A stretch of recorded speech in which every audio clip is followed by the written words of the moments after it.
So when you're ready to work single crochet into a foundation chain, you're always going to go into the second chain from the hook to start, or whatever your pattern indicates. You don't want to go into the first chain from the hook because that's actually where your working loop is connected, and if you went back into there, you'd pretty much just be undoing the loop that's on your hook. You always want to go back to the second chain from your hook, and you're going to go under that top strand. Then you're going to yarn over your hook, pull that loop through. Now you've got 2 loops on your hook. You're going to yarn over again and pull through both. Then you're going to go on to the next chain. Under that top strand, yarn over and pull up a loop. So you have 2 strands on your hook, yarn over and pull through both.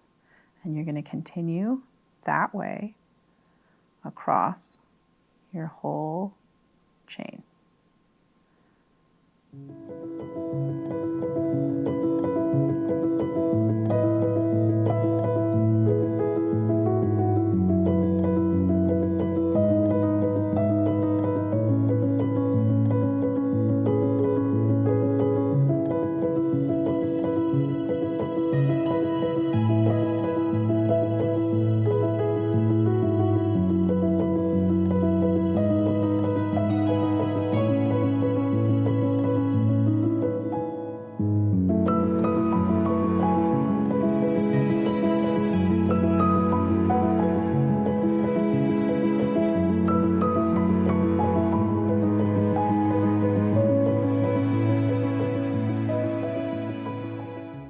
That's a great question, Happy. That is the nature of the beast when it comes to crochet. The back side of crochet stitches actually have more surface area than the front side of crochet stitches, so crochet wants to curl. I'm going to turn and do the next row now. So let me show you how to work single crochet into already finished single crochet stitches. That helps a little bit with that curling. To start a new row, you're going to chain 1, and then you're going to turn the work over. And it doesn't matter which direction you turn the work in. Some people prefer to turn it over like the page of a book. Some people prefer to turn it under, but it doesn't matter. It's whatever works for you. I tend to turn it over like the page of a book. But you're just flipping the work over so that you can work back across the other side. And then you can see there's these great double-stranded bumps. Each one of those is the back of a single crochet stitch. Now if I roll this over a little bit, can you see the top there? It looks like our foundation chain. What you're actually going to do is your hook is going to go under both of those strands. It's a little tricky to see when you're on this side of the work, but you can always roll that so that you can see it and help orient yourself, at least until this becomes second nature, and it will. Most of your crochet projects are going to be working stitches into stitches, so this will become comfortable really quick. So I'm going to go into that very first stitch, yarn over and bring up a loop, so I have 2 loops on my hook, yarn over again and pull through to complete.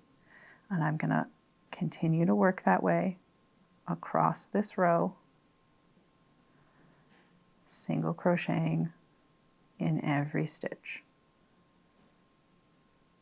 Now that there's a whole row of stitches done, it gives me something to hold on to. It's a little bit easier to anchor my work and work my way across. And you can see as we work this second row of stitches that curling isn't happening quite so much, because this row of stitches is opposite of the row of stitches below. What do I mean by that? I mean, these stitches that we've just made, the front of them is facing us, but that first row of stitches that we made, the back of them is facing us. And so each row wants to curl, but they want to curl in opposite directions, and that helps to straighten it out a little bit. And then that row that we just completed, that's every row of single crochet. You'll chain 1 to start, turn your work over, work your way back across. Now, when it comes time to reading your work, looking at your stitches and knowing what they are, let me show you this. So here's a big swatch that we have finished, and it wants to curl. And so maybe your first thought is, well, I'll just flip it over and then that curl will go away. Are you ready? It just curls in the opposite direction. It always wants to curl. You can block it, and I recommend blocking all of your projects, and that will help, but it's not perfect. I mean, it's physics. The physics of crochet is, especially in single crochet, is that it's going to want to curl. So if you just want a square and you want it to lie flat, you will probably need to put some kind of border on it, which we'll cover in a future stitch support video. But how do you know which row is which, and how do you read your work? I did a little swatch in 2 colors so that we can talk about this. In this little swatch, every row is in a different color, and the right side rows are in pink, and you can see that they make a little V. See those little V's? And each of those little V's has almost like a little hat on top that forms an upside down triangle. And you can see that here too, in this row. And then up here in the top row, you can see the V, and then the top of the stitches that look like a chain. And the wrong side rows, I always think of them as like little running men, little feet running away. You see the 2 little feet opposite each other, and then 2 strands at the top. And it's not this V. See how this looks? These 2 strands of white look like they form a V. And you're like, oh, well, there's pink V's and there's white V's.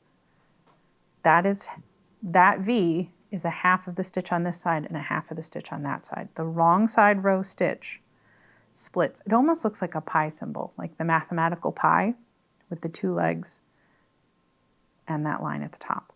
So this is 1, 2, 3, 4, 5, 6, 7 rows.